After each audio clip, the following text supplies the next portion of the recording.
పైనుంచి ముఖ్యమంత్రి గారి దగ్గర నుంచి ఎప్పటికప్పుడు మనకి సంబంధిత కలెక్టర్ గారు కానీ సంబంధిత అధికారులకు అందరికీ కూడా ఇన్ఫర్మేషన్ రావడం, ఆ ఇన్ఫర్మేషన్ తోటి అధికారులు కూడా అలర్ట్ కావడం. నాకు సార్ చెప్పింది వాస్తవం. ఎప్పుడైనా సరే ఒక తుఫాన్ జరిగినా లేదా ఎక్కడైనా సంఘటన జరిగినా కానీ ఒక చెట్టు పడిపోయినా ఒక స్తంభం పడిపోయినా కానీ గతంతో పోల్చుకోండి ఒకసారి. ఎన్ని రోజులు పట్టుకుంటుంది, ఎన్ని రోజులు మన కరెంట్ ఆగిపోయేది.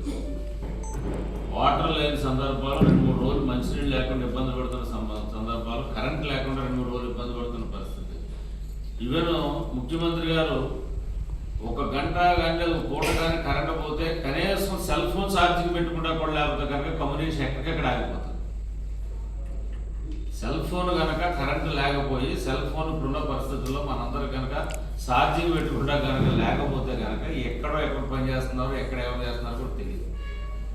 అంత ప్లాన్ ప్రకారంగా చేసి ఉద్దు తుఫాన్ అప్పుడు కూడా 14లో కూడా గౌరవ ముఖ్యమంత్రి గారు అట్లా చేశారు చంద్రబాబు నాయుడు గారు.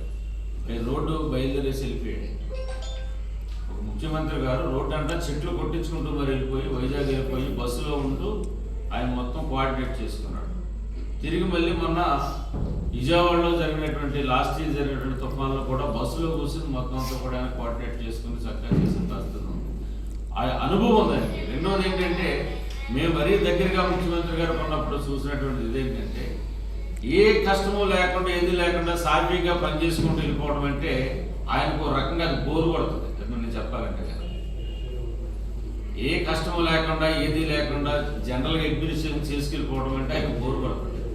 ఎప్పుడు కూడా ఎక్కడో చోట ఏదో ప్రాబ్లం ఉంది, దాన్ని ఎట్లా సాధించాలి, ఎలా చేయాలని చెప్పని కసిగా ఉండి పనిచేసేది ఏదైతుందో ఆయన దాన్ని కసిగా పనిచేస్తాడు.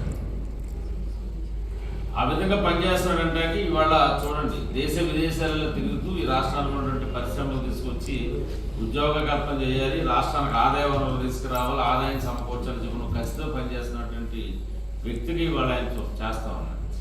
అదేవిధంగా తుఫానుకి రాబోయే ఆయన ఇంట్లో ప్లాన్ చాలా మంచి ప్లాన్ చేసుకుంటాడు. ఏ యొక్క ఇష్యూస్ని ఎట్లా ఫేస్ చేయాలని, ఏ విధంగా దాన్ని సమర్థవంతంగా అధికారులతో ప్రజాపతిని ఇన్వాల్వ్ చేసి తీసుకెళ్లాలని చెప్పని పనిచేస్తాడు. నిన్న కూడా ఆయన హెలికాప్టర్లతో తిరుగుతూ ఎస్పీలకు కానీ కలెక్టర్ కానీ ఇన్ఫర్మేషన్ లేకోకుండానే ఎమ్మెల్యేలు ఎక్కడికి అక్కడ దిగిపోయి ఎమ్మెల్యేలు కారులో తిరిగేశాడు. ఆ స్థాయి Z+ ఉన్నటువంటి క్యాడర్ ఉన్నటువంటి ముఖ్యమంత్రి గారు హెలికాప్టర్లో దిగిపోయి కారులో కూడా ప్రయాణించి అంటే ఎక్కడైనా ఏదైనా సమస్య ఉంది, ఏదైనా ఇబ్బంది ఉందంటే కసిగా పనిచేసి ఆ సమస్యని దాన్ని అంతు చూడాలంటే దేనికి కూడా భయపడడం ఉండదు అనమాట. ఆయన దేనికి కూడా అంత కసిగా పనిచేయాలని చెప్పినటువంటి వ్యక్తి ఉన్నాడు. కాబట్టి ఇవాళ తుఫాను విషయంలో ఇంత ఎఫెక్టివ్గా మనం ముందుండి చేసాం.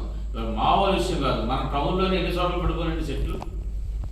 ఇక్కడ స్తంభం పడిపోయింది మన మున్సిపల్ ఆఫీస్ పక్కనే, ట్రాన్స్ఫర్లు వేసిపోయింది, అక్కడ స్తంభం పడిపోయింది.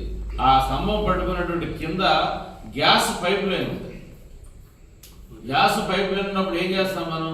ఆ గ్యాస్ పైప్ లైన్ తీసుకురావాలి, ఎలక్ట్రికల్ డిపార్ట్మెంట్ ఉండాలి, మున్సిపల్ సిబ్బంది ఉండాలి, డ్రైవ్ చేసే వాళ్ళు ఉండాలి, అందరినీ తీసుకుని సమకూర్చి చేయాలంటే కనుక 4-5 రోజులు పడుతుంది టైం. అది జనరల్గా చేయాలంటే అటువంటి దాన్ని నైట్కి నైట్ అక్కడ అందరూ కూడా సమర్థవంతంగా పనిచేసి అందగా దాన్ని పిలిపించి అంటే స్తంభం ఇచ్చి దానికి సంబంధించినటువంటి మెటీరియల్ కానీ దానికి సంబంధించినటువంటి వెహికల్స్ కానీ మన దగ్గర పెట్టుకుని వితిన్ అవర్స్ కూడా పట్టుకోకుండా మనం పని చేయగలుగుతున్నాం.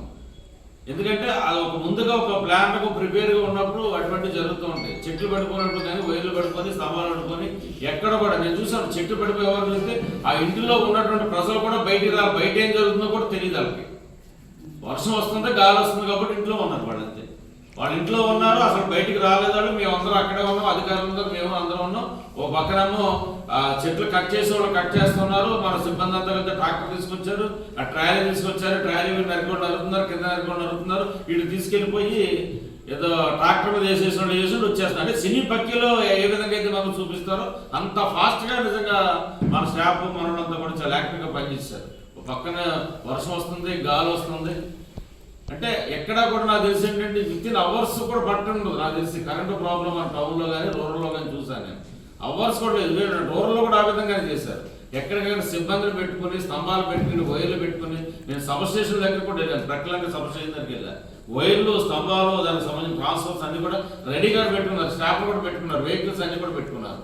JCB దగ్గర నుంచి దానికి లాంగ్ వెహికల్ ఏమంటారు దాన్ని ట్రాలీ అవన్నీ కూడా పెట్టుకుని ట్రైన్ అవన్నీ కూడా పెట్టుకుని ఏంటంటే చక్కగా సమర్థవంతంగా ముందుకు ప్లాన్ ప్రకారం చేస్తే చేయగలరు. లేదంటే కనుక ఈ 3 రోజులు జరిగినటువంటి దానికి తిరిగి మళ్ళీ కరెంట్ వచ్చి మన చెట్లు పూడ్చుకుని స్తంభాలు వేసేసి సిమ్మేమంటే వారం 10 రోజులు పట్టేది చెప్పాలి. కానీ విద్యను మన అవర్స్లోనే స్టాఫ్ అంతా కూడా కష్టపడి పనిచేశారు. ఆ విధంగా మనం పనిచేస్తూ ముందుకెళ్తాం. నిజంగా మీరు అందరూ కూడా శ్రమపడి పనిచేశారు. దానికి మీ అందరూ కూడా అభినందనలు. ఖచ్చితంగా సార్ మేము సిబ్బందిగా చెప్పేది ఏంటంటే ఇప్పుడు ఈ యొక్క తుఫాన్ రిలీఫ్ ఫండ్ ఏదైతే వస్తుందో దాంట్లో మ్యాక్సిమం మనకు రూరల్లో ఉన్నటువంటి మండలాలు 3 మండలాలు కానీ లేకపోతే మన టౌన్లో కానీ వీరు అంచనా వేస్తే కనుక నేను రేపే తీసుకుని వెళ్ళి కలెక్టర్ గారు తెచ్చి మాకు ఇట్లా కావాలి మరి ఇమ్మీడియట్గా అని చెప్పి ఫండింగ్ కావాలని చెప్పి అడుగుదాం. దాని ప్రకారం ముందుకెళ్దాం. దీర్ఘకాలంగా ఉన్నటువంటి తెలంగాణ పుస్తకాలు వస్తున్న పరిస్థితి కాబట్టి మన గతంలో మీకు మన